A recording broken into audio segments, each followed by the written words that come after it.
naku, naku, naku, naku, naku, naku, naku. Ito talaga mga lalaki, no?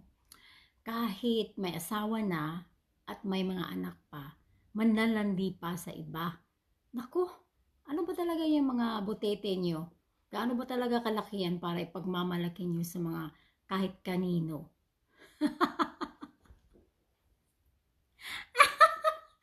Oh my God, nahihirapan na nga kayong buhayin yung mga sarili nyo, tapos mambababae pa kayo? Ang mga lalandi, ang kakapal ng mga mukha, parang kung sino mga gwapo, wala namang maibubuga.